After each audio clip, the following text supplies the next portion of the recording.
Yay! 2 years of enjoyment of our content creation. So awesome, you're turning 2.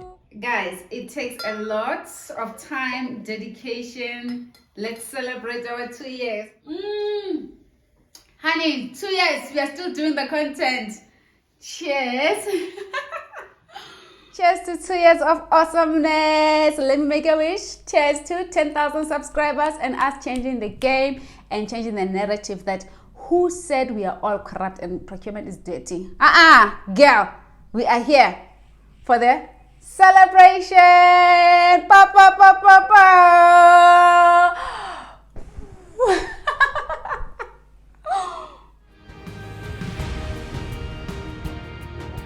So guys, let's start with our Q&A, the order of the day, why we are here. So I will start with some of the questions I received for myself, and then I try to group it together for those who also ask about tenders and business, and then we'll see where we end off. I received quite a bit. Let's start. Someone asked me, what inspires you and why do you do what you do? Shoo, what inspires me is, seeing other people grow, other people learn.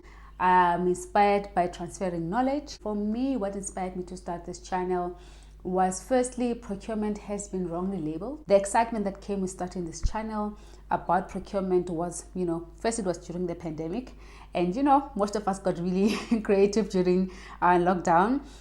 But the biggest driver was the pain of seeing professionals, some professionals not operating at the optimum level, and there's very less core technical skill of procurement, and there's less and less of true application of procurement.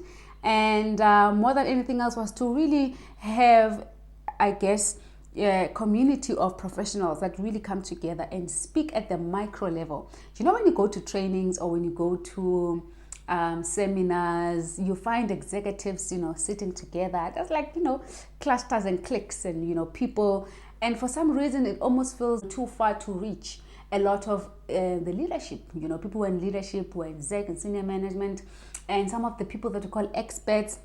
So I just thought, why not create a platform for everyone that can share, knowledge and can dive deep into some of the things that they don't know. Also appreciating the fact that not everybody will have an opportunity to work for other industries, and you might, take 1 or 2 tips here and there that can work for you in your own company, in your own business or organization. So why not? But the biggest driver why I started this channel was to share knowledge. If I can produce people who know, who can say, Lerato, help me, that is what makes me happy. Just one person changed, I'm happy. And someone is asking, I'm not sure if you shared this before, but how did you end up in procurement? You know what, I have shared this before. I ended in procurement because I got a graduate program, and this was the beginning. This was 2008-9 there, and it was a graduate program position, so it was in procurement, and that's how I landed in procurement. And another question is, which sector do you prefer, public or private? I must say private, because private, you do tend to exercise quite a bit of global sourcing, and to the most part, what you learn in school is what you implement in private, right? Quick. So that's what I enjoy.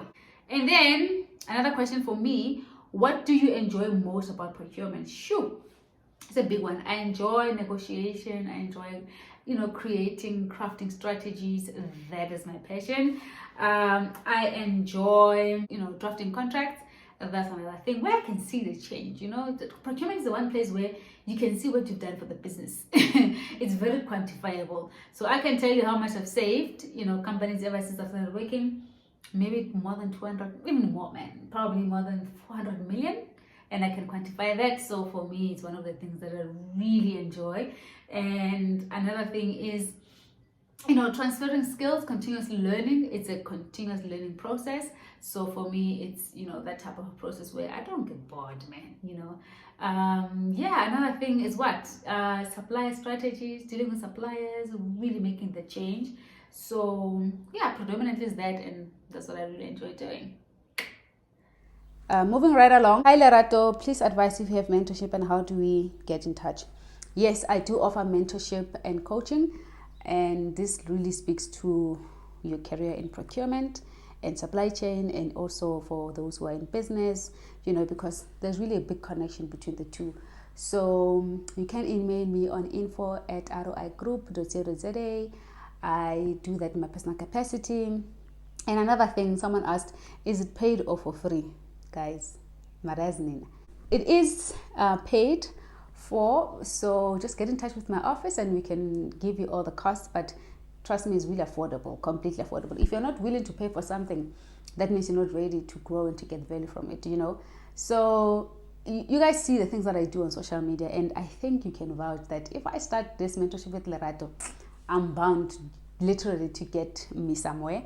So yeah, basically I offer that, and I normally advise people to take 6 to 10 lessons because you're not going to transfer skills, knowledge, or any coaching just in 1 or 2 sessions. Also depends to what level are you in now and where you want to get to, and what are your objectives. So if we meet once or twice a month at the very most, you'll probably be able to see where you're going. I have received quite a bit of mentorship in my career life. I have been mentored by males and I think 1 female. So I don't take mentorship and coaching very lightly because, you have to improve yourself, to some degree. Another question, what advice would you give to a procurement person? The advice I would give to a procurement person is you need to develop a very thick skin. And what do I mean by this is you have to find balance and learn a lot of emotional intelligence, okay? So thick skin, what I mean is you can't wear your heart on your sleeves when you're in procurement, purely because you deal with very difficult people. Stakeholders are very difficult. People are impatient. If, sales team has managed to secure a deal and there needs to be some processes done to make sure that thing is quickly done, and you're going to tell them about the process, people will come on you. So you have to make sure that, you develop some also interpersonal skills, and emotional intelligence for the most of it is quite important, especially that there's a lot of corporate politics. So you don't want to ruin relationships. You also don't want to be too rigid. You don't want to be someone that, is not there to enable business delivery. You don't want to be seen as a police of organization, but you want to be seen as someone that people can come to and you can assist them to get what they want. And, within governance and process, and also educating, right? Sometimes people are not aware. So you need to be someone that will promote that type of environment, that enables growth and understanding of why we do what we do. Procurement, there's a lot of politics. I did do a video last year talking politics in procurement. There's power dynamics, and you have to know how to navigate through power dynamics in procurement. So my biggest advice is, you have to have emotional intelligence. At the same time, you must really grow thick skin. And, you'll grow and you become better. And, always be in the state affairs or current affairs on what is happening globally, what is happening in your industry. You cannot just be someone who works every day, and you're very strategic in the organization. So yeah, someone asked now, I have a friend who did SIPs previously and worked in procurement. I'm not sure if I should do SIPs myself. So SIPs, guys, is our professional body, Chartered Institute of Purchasing and Supply. I do advise you to do SIPs. If you really want to grow into the industry of supply chain, you must conform and be part of the professional body. So it will help you a lot with, growing into your career. It will help you a lot in being certified and also, being taken serious. It almost like, authorize and authenticates that this person, they are within the industry. So if you don't want career limiting move, you must do SIPs. Okay, let me move straight along. Hi Lerato, please can you advise? I'm a buyer. Oh, hi Lerato, I'm a buyer. Please can you advise what do I need to do to be a sourcing specialist? I've been trying, but I'm struggling. Oh, you know what, ne? I always encourage people that personal growth is very intentional. You put some goals and say, where do I want to get to in 5 years, in 10 years? And where I am now, how am I growing myself and the skills that I have towards that position? If I see myself as a sourcing specialist in 5 years, what am I doing currently to prepare for that role? You must make sure that you study, and get the qualifications required for that role.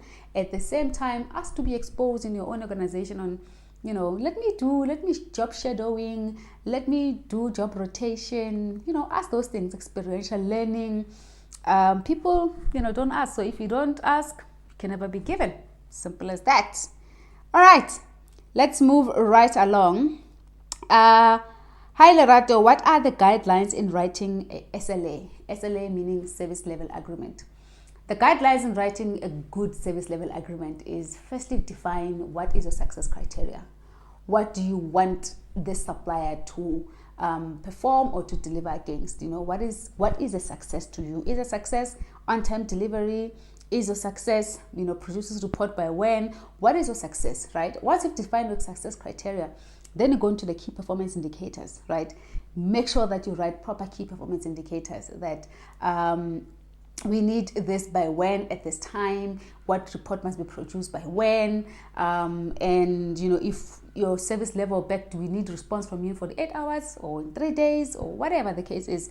So then once you have defined your key success factors, and then you define your KPIs, you'll be able to then define your SLAs. And from your service level, it's properly easy. You just want to know when is response time. In simple terms, when is your response time for delivery? Response time for a report, response time for urgent situations, response time for whatever that you procure from you. Then you're able to develop proper SLAs. And coupled with SLAs as well is you must be able to measure. If someone did not do what they needed to do by when, you should be able to measure that. If you can't measure SLAs, then revisit your KPIs. Yeah. Moving right along. Let's go into the tenders. Ooh, there's a lot of questions under tenders. Guys, people are struggling. People are struggling, so I have a lot of questions on the tender, so I'm going to just go right into it. Okay, someone is asking, how do you see fake tenders? This is a very good question. Fake tenders, guys, after you register on the CSD, which someone also asked me how to register there, but I'll get to that. Once you've registered, a lot of times on the CSD, you find a lot of fraudsters, people that get the syndicate. And this is quite a very sad one, because not everyone else checks this tender is authentic, it's original, it's coming from the right department. People just get excited and they go for it. A lot of the people that I know have been defrauded, so you don't want to be in that situation. Now, how do you see that a tender is not fake or it is fake? Firstly, check the department's email address. Check the department's website. Okay, maybe start there. If it is www.escom.co.za, when you go into Escom's website, go to Escom's website, check their under contact us, what is their domain. If their domain is .gov.za or whatever, so check there. If that email address is not interlinking, is not matching with that one, then already red flags. 2, there's a lot of phishing emails that we get. Those emails that it almost looks like it's Escom, but then it's not dot, it's probably slash, it's probably hyphen, it's probably there's a comma. Something really doesn't give it away, but if you really zoom into it, it does.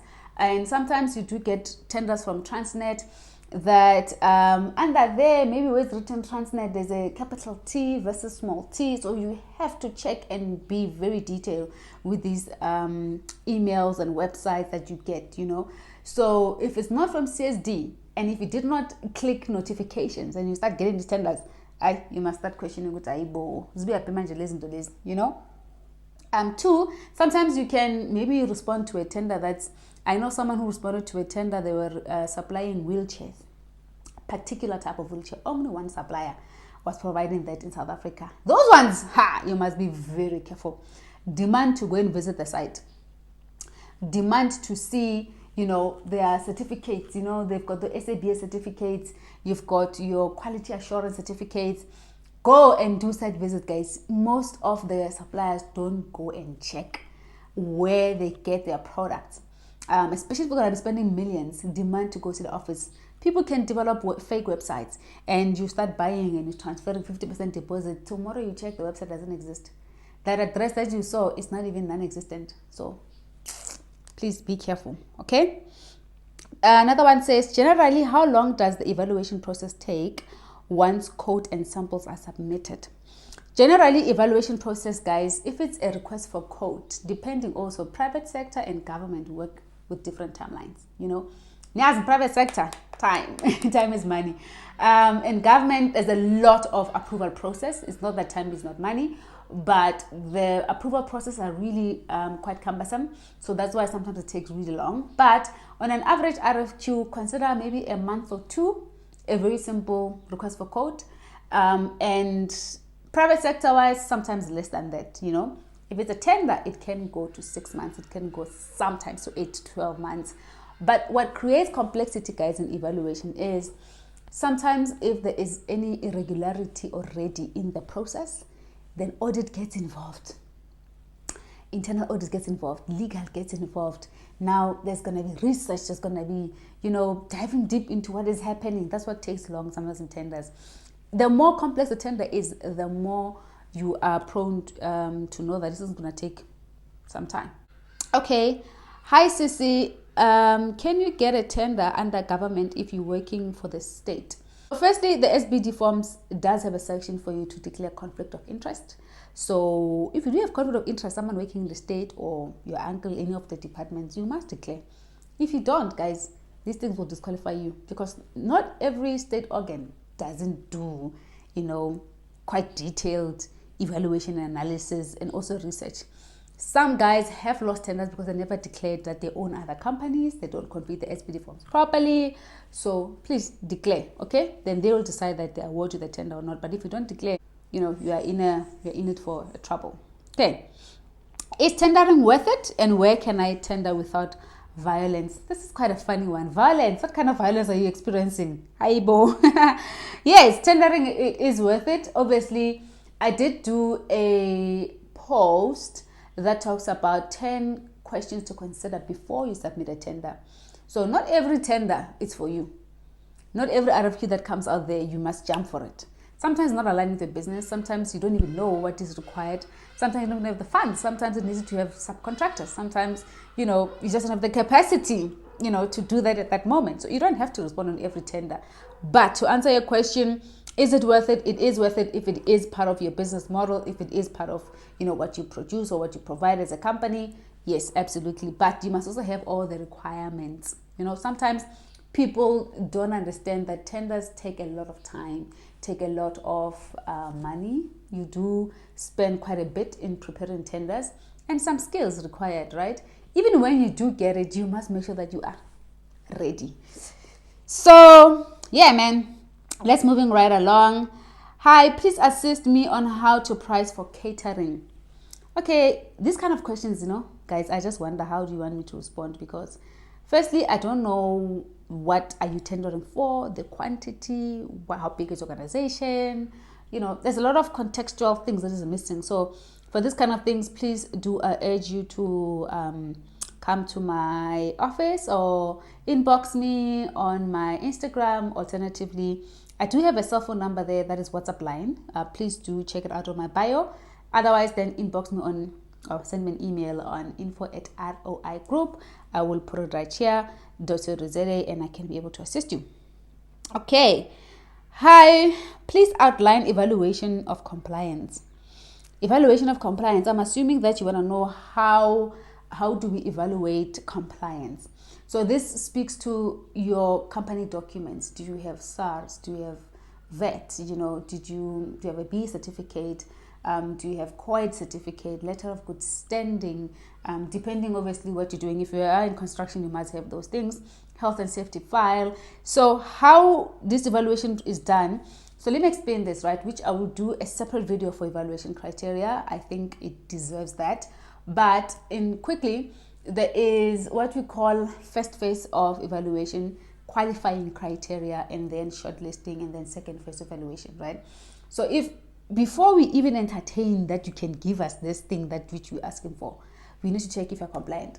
If you're not compliant with the regulation, cut, you're out. You know. So all of these compliance documents that are normally written in the tender document and the different sections, it is mentioned, and make sure that you prepare the tender accordingly. Okay. Please, as per how it is required of you to prepare and submit a tender, because no one wants to be flipping through papers looking for a B certificate, looking for your SARS document, looking for, please, label your documents according to how it's required and where it needs to be, and make sure if it is online or on a USB, do the same thing, because that's just one of the requirements. If it's not done accordingly, unfortunately some people are not that patient, they just cut.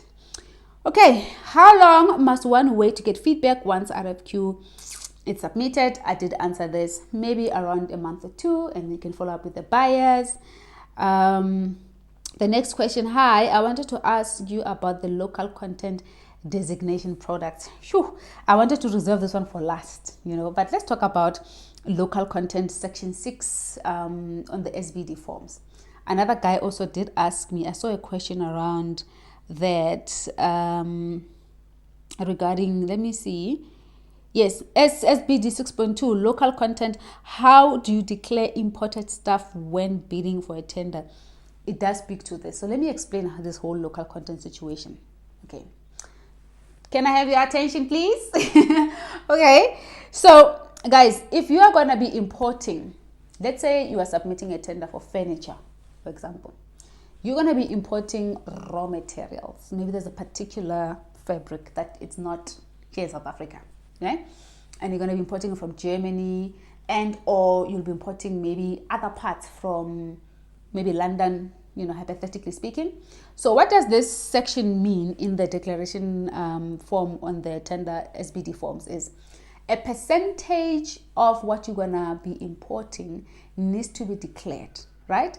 And even when it's declared, you must check the DTI's website. It does even have the thresholds, the minimum threshold for local content and for import as well. So it must also link with that. It must comply. You must know the threshold. It's publicly published. So please check that. Now, if you're going to be importing, let's say, fabric that is 50% of what comprises to what makes up a chair, and you will assemble locally, you're probably only using 50% of the local product to assemble to make sure that it is. But literally 50% of what comprises of this chair, it is then imported, then that's what you must declare, okay? Which is the X, right? How much is that amount?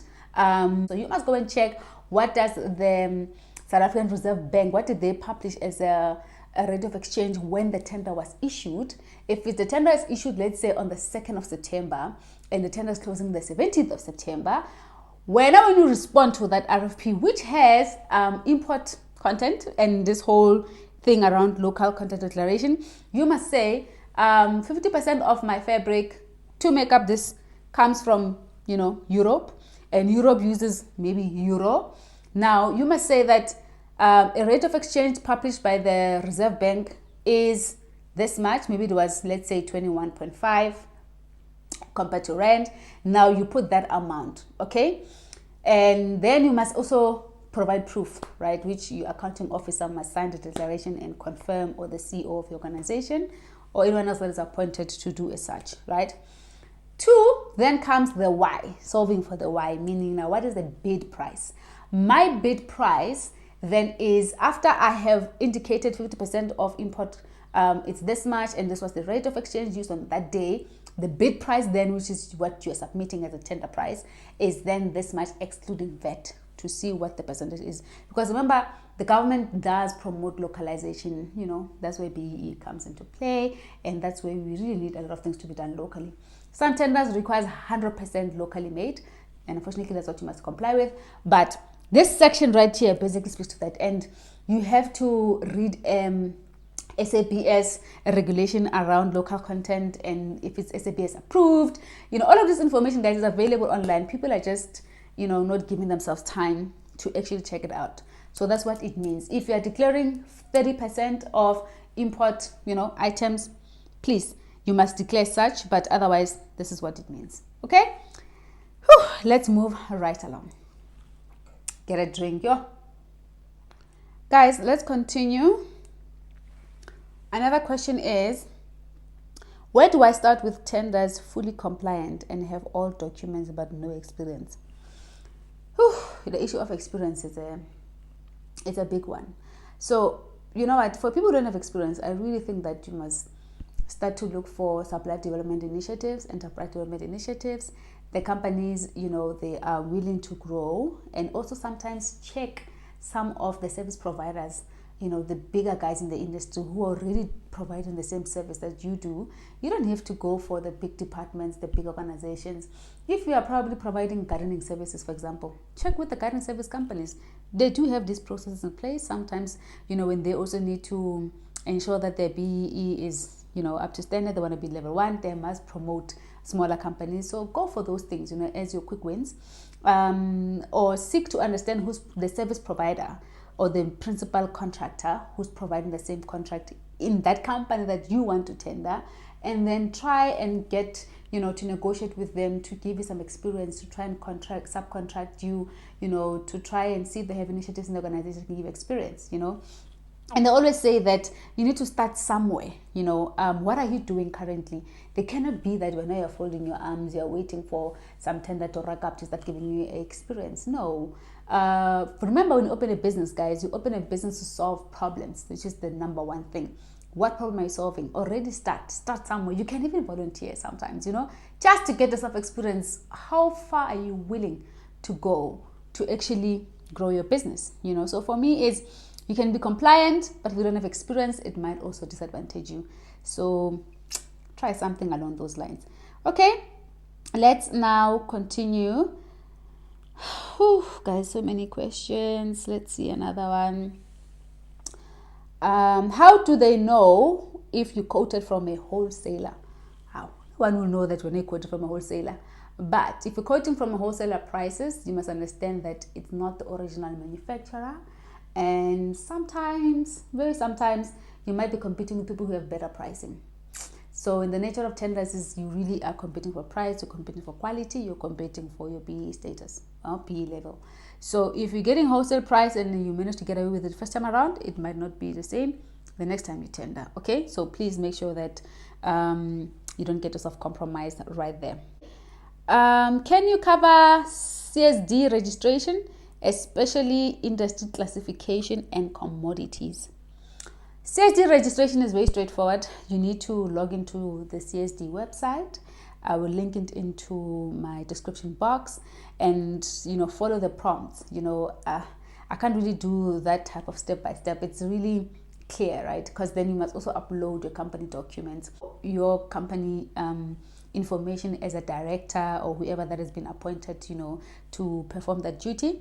And right on there, when you do the registration, it does have section where you must select the industry commodity classification that you'll be providing. So this is a very clear one. It's like e-tenders, guys. It's very clear. Okay. Hi, please help with how to fill in SBD forms, cause hey, they dribble us. This is funny. Why are SBD forms dribbling you guys? Unfortunately, maybe I must provide a service to do a mini tutorial on SBD forms, but I just can't explain it through one video. I need to link pictures and what to do. But basically, SBD forms, guys, read. Don't be clouded and overwhelmed by the terminologies that's there. Check the main heading. For me, the simple tip I always give to my mentees is check what the heading requires. The main heading, declaration of interest for what? Then not applicable. Or if you do, go to the section where you then saying, yes, I do need to declare 1, 2, and 3. Okay? Pricing, go to there. It's clear, straightforward. Provide price without VAT, with VAT, etc. Straightforward. But maybe I must do a separate video for SBD forms on step by step for those who are struggling. I'll do that. Next question. Let's see. I don't want to repeat some of these. What is your advice for someone new in business? This is a very broad question, I must say. Someone new in business is, firstly, you've got a reason why you started the business. And what is your business about? Okay? And then, please, you have to have a strategy for your business. I hope you get this right. You cannot just be operating for the sake of operating and you're sitting there waiting for a tender to rock up. No, please. Have a strategy for your business. What is your business model? who are your customers? Do your marketing strategy. You know, when they say that it is important for someone who's business to do their marketing plan, their marketing strategy, how are you going to reach customers? How are you going to, tell your customers about you? How are you going to be known? Okay. And how are you going to price? What is your pricing model? There's pricing strategies. Guys, read on these things. Google is available. At the very least, you will find a clue or some guidance, And then once you have, set up your business model, your strategies, your marketing plan, and now decide, how am I going to go to my customers? Do I do business to business? Do I do business to consumers? B2B or B2C? That's just one of those things. And another thing, starting a business is not easy because it requires dedication, it requires time and consistency. You cannot get tired in the middle of it. Sometimes you must cut your losses too quickly. If it's not working, it's not working. But, check that how are you networking, who is doing what they're doing in the industry, who are the big players in the industry, and where do you fit into the bigger scheme of things, right? Do a quadrant and just check that, where am I? And then how do I get myself to be the top guys, top 50, 100, etc. I say that companies that have 100 years of experience, 50 years of experience started somewhere, and you must start somewhere as such, and get knowledge, get to know, be in business seminars, network with business people, and go into business network activities, right? You cannot just be sitting at home and mingling with just your friends and thinking that your business will succeed. No, you must enter, because networking and growing, it's one of the key success factors for someone who is in business. All right, my dear. Okay, someone is asking, does it matter if the price is high or low? Or it just depends on what you're submitting? I mean, price matters in tender. It's quite a funny one. Price does matter. If it's okay, another important thing though, if it's low, you can get yourself, to win the tender, but you might not make profit. So you have to price accordingly. Your profit margin must be able to cover all your operational costs and at least make some bit of profit, right? So some of the small suppliers, they shoot themselves in the foot because they don't price right. You just price to win the tender, Mara. Yay! You don't see where the money is going. So you must see where your money is going, and you must make profit, because no business operates without making profit. Bottom line, we make business to operate and make profit. That's the bottom line. So when you then price too high, then you might be shooting yourself too far, where now you're not even being able to get the tender because you're not pricing correctly. And some people think that they can be rich in one day, in one tender, or just through tendering. No, it doesn't work like that. Okay. Let's see, which one haven't I answered? Hi, please, how to get compliance right? I think I answered this before. How to get compliance right? Read the tender documents. Even now, go and check what is required in your industry. What is required in the type of service that you need, the compliant document that is required. And then start applying for the certifications, start checking, and you need those things if you're going to be having employees. Any other compliance related documents, honestly speaking, it's needed, right? So without making this video far too long, can we end this video right here for today? I am glad that we managed to have this Q&A session in celebration of our 2 years of grace and existence. Thank you guys for those who've been following from the beginning and those who jumped into the wagon. And yeah, guys, please do like, share, and subscribe.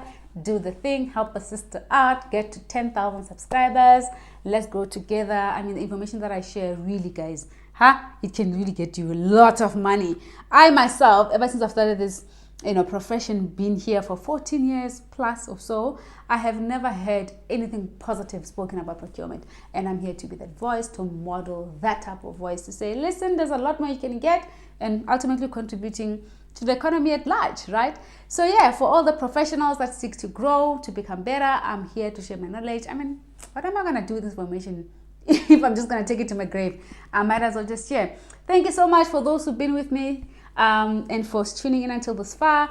Do like, share, and subscribe. And guys, thank you. It has been a pleasure today. Cheers, and have a beautiful week as we continue to celebrate. Pa, pa, pa, pa, pa.